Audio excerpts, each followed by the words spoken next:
पद्मावती येथील दुर्घटनेत धावडा येथील व्यापारी अताउल्ला सेठ यांचे आई व भाऊजाई यांच्या निधनाबद्दल सिल्लोड येथील आमदार अब्दुल सत्तार व भोकरदनचे आमदार संतोष पाटील दानवे यांनी केले सांत्वन।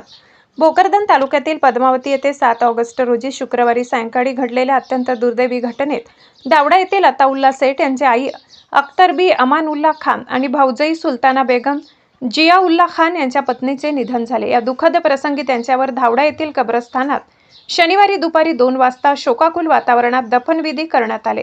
या दुर्दैवी घटनेची माहिती मिळताच पीडित खान कुटुंबाच्या धावडा येथील निवासस्थानी जाऊन विविध राजकीय व सामाजिक क्षेत्रातील मान्यवरांनी सांत्वनपर भेट दिली आणि कुटुंबाला धीर दिला असून त्यांचे सांत्वन केले।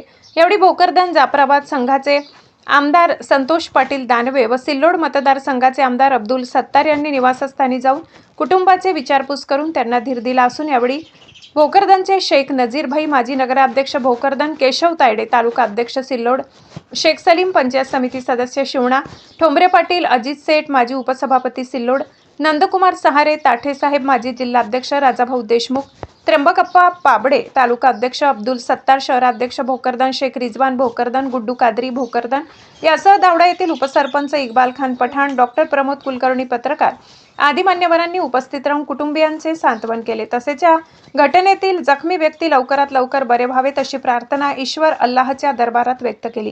हरी बोराडे, जी इंडिया 24 तास जालना।